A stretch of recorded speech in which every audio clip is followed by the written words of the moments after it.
we present Bernard Horsfall as Harry Lawson and Geoffrey Banks as Professor von Hardwig in A Journey to the Center of the Earth, the novel by Jules Verne, adapted for radio in 8 parts by Howard Jones. Part 1, The Great Discovery.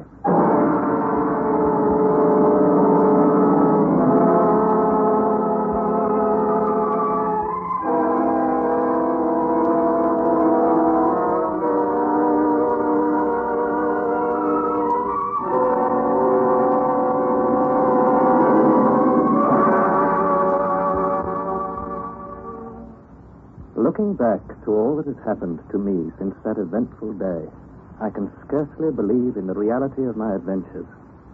They were truly so wonderful that even now I am bewildered when I think of them.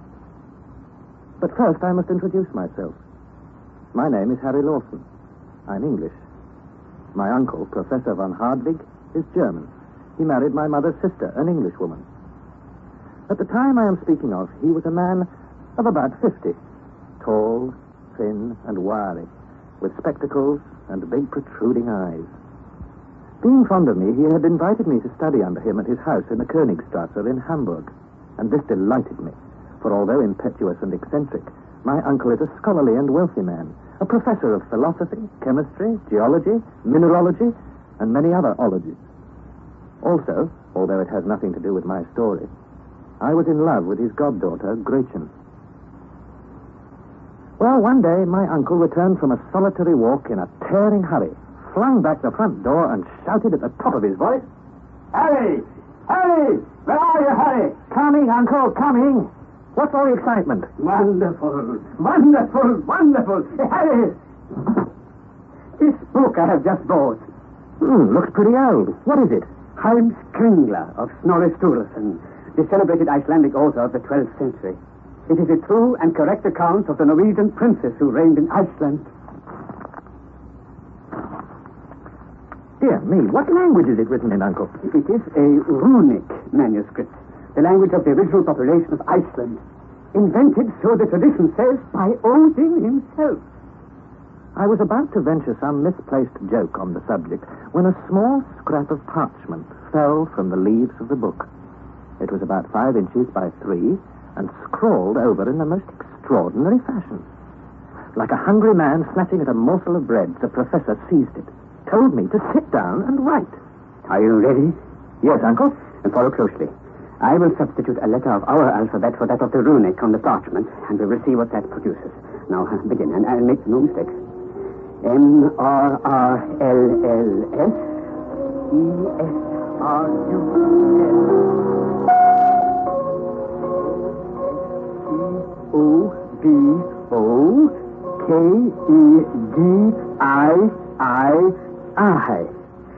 That will do, Harry. This puts me in mind of a cryptograph. Unless the letters have been written down without any meaning. But why do that? Who knows, I may be on the verge of some great discovery. Uncle, I scarcely think. It seems likely that this parchment was written by some owner of the book. Perhaps he wrote his name in the book. Now, what is this on the flyleaf? Is it a blot of ink or... Arne Saknussemm. Arne Saknussemm! The name of a learned Icelandic professor of the 16th century, a celebrated alchemist. At one time, he was the owner of this book. He wrote his name here. These alchemists, Avicenna, Bacon, Lully, Paracelsus, they were the only learned men of their day. They made astonishing discoveries. My boy, may not this Saknussemm have hidden on this piece of parchment the secret of some astounding discovery? Possibly, but why conceal it if it was a useful and worthy discovery? Oh, did not Galileo make a secret of his discoveries in connection with the planet Saturn? But we shall see. So, until I discover the meaning of this sentence written by Saknussemm, I will neither eat nor sleep. My dear Uncle. And neither will you. This man Saknussemm was very learned. And, like most learned men of the 16th century, he probably wrote in Latin. If my guess is wrong, why then we must try Spanish, French, Italian, Greek, yes, or even Hebrew. However, my opinion is decidedly in favor of Latin. We shall probably find that the words are arranged to some mathematical plan. Perhaps one figure is the key to this whole puzzle. Now, Harry, show your English wit. What is that figure? I haven't the faintest idea. Then let us pick out letters at regular intervals. Here, Harry, take up your pen and start to write. M-M-E-S-S-U-N-A-C.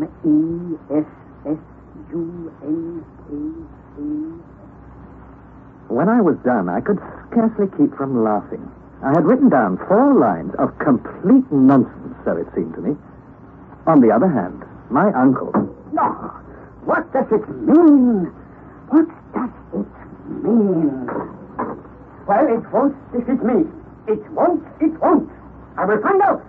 That I will. Left to myself, I lit my pipe and dropped into an armchair. I could easily imagine my uncle tearing along some lonely road, gesticulating, talking to himself, cutting the air with his cane, still thinking of the absurd hieroglyphics. Would he hit on some clue and come home in a better mood? I picked up the wretched puzzle and tried every imaginable way of grouping the letters.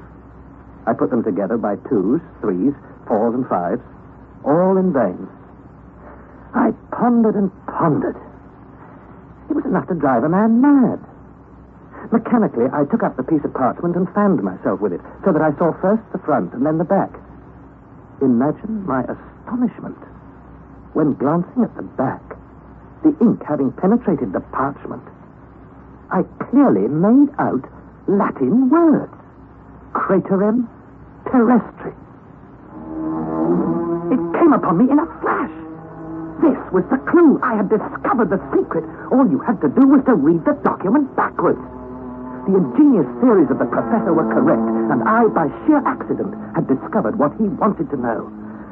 I placed the parchment on the table. I passed my finger over each letter. I spelt it through. I read it out, and suddenly I felt as if I had received a knockout blow. Was it possible that a man had really accomplished this incredible thing? That a man had dared? Never, I cried, never shall my uncle learn this secret. He's quite capable of repeating this fearful journey. Nothing will stop him, nothing. What's more, he'll insist I go with him. I snatched up book and parchment and was about to fling them into the fire when the door opened and my uncle came in. I had scarcely time to put the wretched things down before he was at my side. He dropped into his chair and began to make some algebraical calculations. I knew he was wasting his time. I had discovered the clue, and I intended to keep it to myself. I did not dare to leave him, and at last I fell asleep on the sofa. When I awoke, it was morning, and my uncle was still at work. His red-rimmed eyes, his tousled hair, and flushed cheeks told me what he was feeling. It made me ill to look at him. So I looked the other way, crossed my arms, and smoked, resolved never to betray the secret. When the cook wanted to go out to market, she found the front door locked and the key taken away. Did Professor Hardwick intend the old woman and myself to starve to death, martyrs of his obstinacy? He continued counting and writing and counting, thinking of neither food nor drink.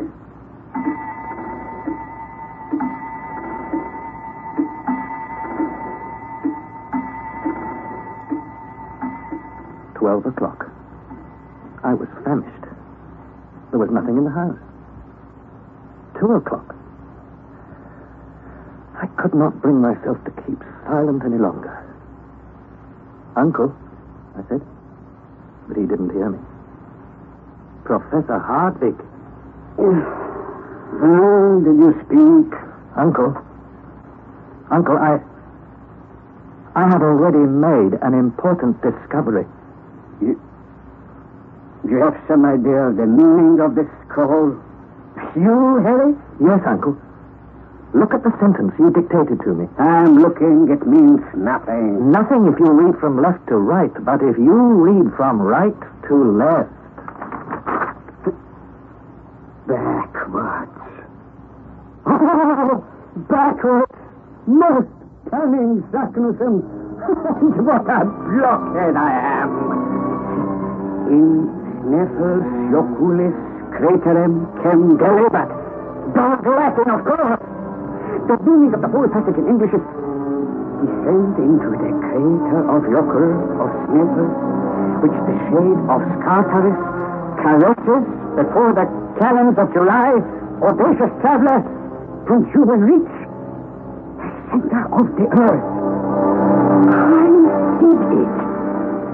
Arne Saknussemm. Oh, wonderful. What is the time? The time, I say. About 3 o'clock. Then let me have something to eat and then get my portmanteau ready. What for, Uncle? Your own portmanteau, too. We start at once. Where are we going? Going? Who do you think? We are going to follow in the steps of Arne Saknussemm. That night, after dinner, my uncle called me up to his study. We each took a chair on opposite sides of the table. It struck me that he was in a particularly good humor. Harry, you have rendered me a service never to be forgotten. Without you, this wonderful discovery would never have been made. It is my duty, therefore, to insist on you sharing the glory. Glory, Uncle? True glory. But I must warn you, you must keep the whole affair a profound secret. There is no more envious a race of men than scientific discoverers. At all events, we shall be first in the hills. I doubt if you'll have many competitors. A true scientist would jump at the chance. If this document were once made public, we should find a perfect stream of pilgrims on the tracks of Arne Saknussemm. But isn't this parchment likely to be a hoax? No, Harry. The book in which we found it is sufficient proof itself of its authenticity. Well, I'll admit Saknussemm may have written the lines, but he was probably just trying to mystify people.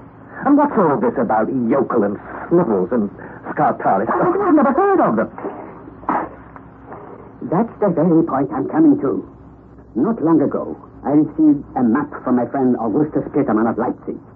Put down the third atlas from the second shelf. Series Z, plate 4. Oh, very well. Series Z, plate 4. Is this the one you mean? Yes. Now, it is one of the finest maps of Iceland. It will settle all your doubts, difficulties, and objections. The whole island, you see, is composed of volcanoes. And note carefully, they all bear the name of Jokul. It's an Icelandic word. It means a glacier. Most of the high mountains, volcanoes, erupt from ice-bound caverns. But what does the word Sneffels mean? Follow my finger to the western coast. And there you see Reykjavik, the capital. Follow the direction of one of its innumerable fjords, and what you see below the 56th degree of latitude. A peninsula, like a thigh bone in shape. And in the center of it, a mountain. That is Sneffels. Sneffels, a mountain 5,000 feet high, one of the most remarkable in the whole island, and destined to become the most celebrated in the world. For through its crater, we shall reach the center of the earth. Impossible. Why impossible? Because the crater is choked with lava and burning rocks. And if it be extinct? Yeah, that would certainly make a difference, I grant you. It certainly would. There are about 300 volcanoes on the whole surface of the globe, but the greater number are extinct. Of these, Sneffels is only one. It has not erupted since the year 1219. Oh, very well, Uncle, but why all this mystery about Skartaris and the calends of July? Why, this shows how particular Saknussemm is in his directions. The Sneffels mountain has many craters. He is careful to indicate the exact crater, which is the high road to the center of the earth. He tells us that about the end of the month of June, the shadow of nearby Mount Skartaris falls upon this one crater. There's no doubt about the matter. Let's suppose that Saknussemm is right. He found the entrance to the bowels of the earth, but it's madness to suppose that he or anyone else ever followed up this discovery. Why so? It's well known that heat increases 1 degree for every 70 feet you descend into the earth. This gives you a fine idea of the heat at the center. It's so hot that all matter must be in a state of incandescence. I care nothing for such theory. So hot that rocks must be molten. What would become of us? Do not be alarmed at the heat, my boy. My dear uncle. Neither you nor anybody else knows anything about the real state of the Earth's interior. The only way to learn is, like Arne Saknussemm, to go and see. Oh, very well, we go and see. Though how we shall see in the pitch darkness is another mystery. Oh, fear nothing. We shall overcome this and many more difficulties. And remember, not one word to a living soul. Our success depends on secrecy and dispatch. We shall leave for Copenhagen, the first stage of our journey, at daybreak the day after tomorrow. Courage, Harry! All will be well.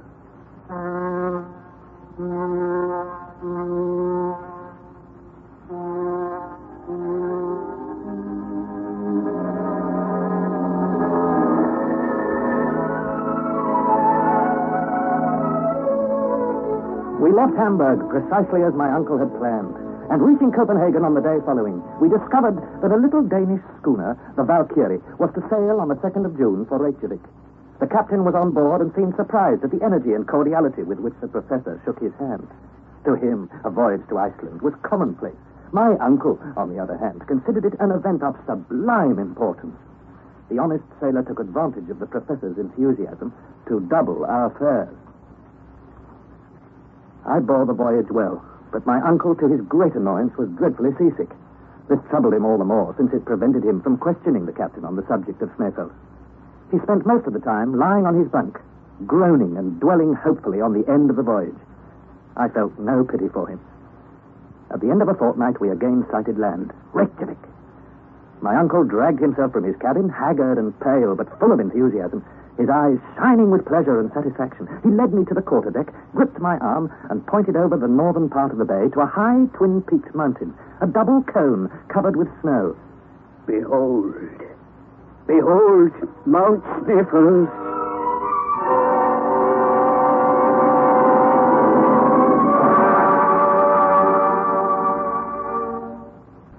M. Fredriksson, professor of natural sciences at the College of Reykjavik, to whom my uncle carried letters of introduction, made us welcome. And out of the 3 rooms which comprised his house, 2 were placed at our disposal. After dinner on the day of our arrival, the 2 professors fell into an earnest conversation. Well, Herr Fredriksson, I wonder if among the valuable books in your library you have any works of the learned Arne Saknussemm? Saknussemm. Master, you speak of one of the most distinguished scholars of the 16th century. Alchemist, naturalist, and traveler. Exactly. Have you any of his... One of the most distinguished men, connected with Icelandic science and literature. As you say, sir. Have you any... A man illustrious above all. True. But his works, We have none. None in Iceland? None in Iceland or anywhere else. Oh, but why not? Because Arne Saknussemm was persecuted for heresy, and in 1573 his books were publicly burnt in Copenhagen by the common hangman. Splendid. I beg your pardon? Now I understand why Arne Saknussemm was forced to hide his magnificent discoveries. Why he was compelled to conceal his great secret with a baffling cryptograph. A secret? What secret do you mean? No secret, none at all. I was carried away by my enthusiasm. Tell me, Herr Fredriksson, what is that mountain on the horizon? It is Snæfell, sir. One of the most curious volcanoes in existence, and yet rarely visited. So, then I have a mind to begin my studies here with an inspection of Mount what did you call it? Snæfell, my dear sir. But how do you propose to get there? By boat across the bay. It cannot be done. There is not a boat available in all Reykjavik. You must go overland along the coast. So then I must have a guide. Of course. I know the very man for you, a shrewd and worthy fellow who will please you. Can I see him today? No, he cannot be here before tomorrow. I will send for him. Leave it to me, my dear Professor von Harvey. That night I slept soundly. When I awoke in the morning, I heard my uncle speaking in the next room, and I dressed hastily and joined him. He was talking earnestly with a man of Herculean build and quick, intelligent eyes, a man whose bearing revealed a calm and phlegmatic temperament. My uncle beamed at me. Hey, my dear boy, this is Hans Bjelke. He used to be our guide. How do you do? Thank you. I'm well. Hans is a mighty hunter, Harry. A hunter of the eider duck. But to revert to our business, Hans. How far is the volcano Snæfell from here? 22 miles. So we can be there in 2 days. No, 8 days, or perhaps 10 days. I speak of Danish miles. 8,000 paces each. Dear me, then we must have horses. Oh, thank you. I will not ride a horse. I like my own feet best. How many horses do you wish? 4 horses. We have baggage, and I and Mr. Harry will need a horse each. 4 horses. I will see to this. Good. Now, as to wages, I will pay you $3 Riksdollars a week. 3 Riksdollars. I accept. And, Master, you shall pay me every Saturday night. If you fail, then our agreement is finished. Oh, very well. Let me pay you now, 1 week in advance. Oh, thank you, no. You'll pay after my work, not before. After. As you say. Hans, I wish to start in 48 hours from now. Can you be ready? 48 hours from now. It is understood. I go now. I go and prepare. Farewell. A splendid fellow. Eh, Harry? What he little suspects the marvelous part he's about to play in the history of exploration. You mean that he'll come with us all the way? To the center of the earth, my boy. To the center of the earth.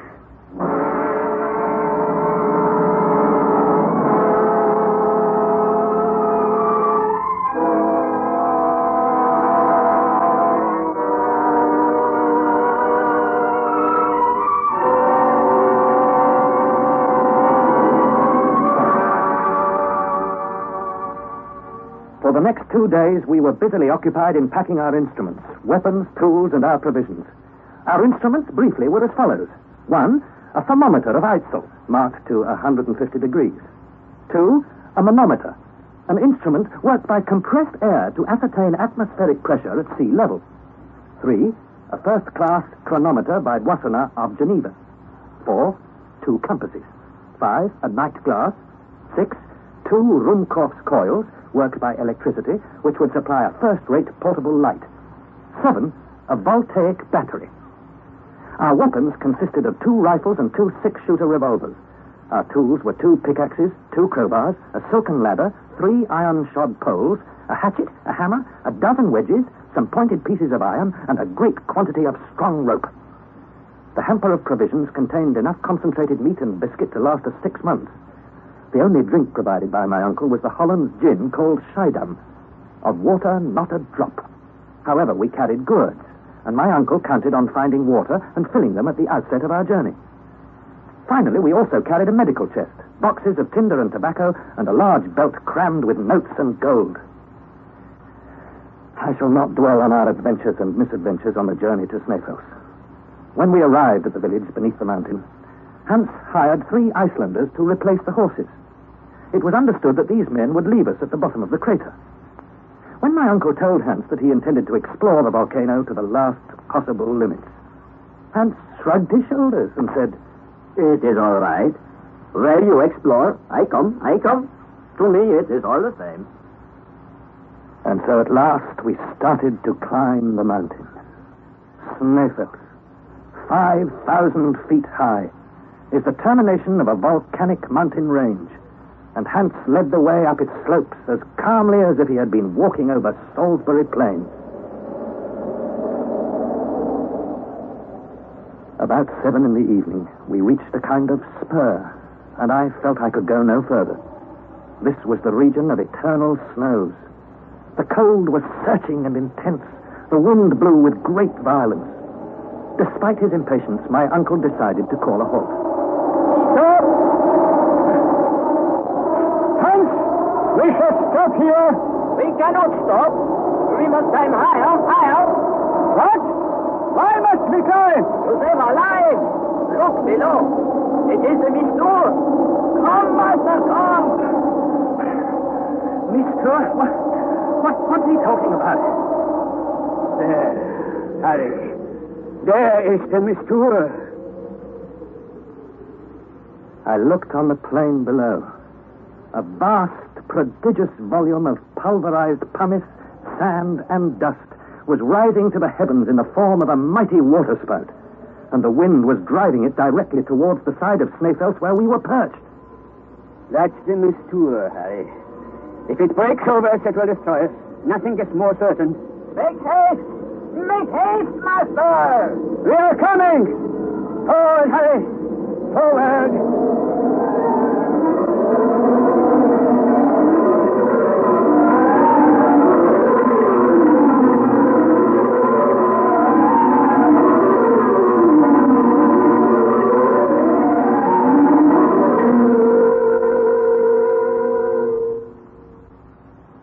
That was part 1 of A Journey to the Center of the Earth, adapted by Howard Jones from the novel by Jules Verne. The cast was as follows. Harry Lawson was played by Bernard Horsfall, Professor von Hartwig by Geoffrey Banks, Professor Friedrichsson by Georg Scheldrup, and Hans Bjelke by John Daglish. It was produced in the north of England by Trevor Hill.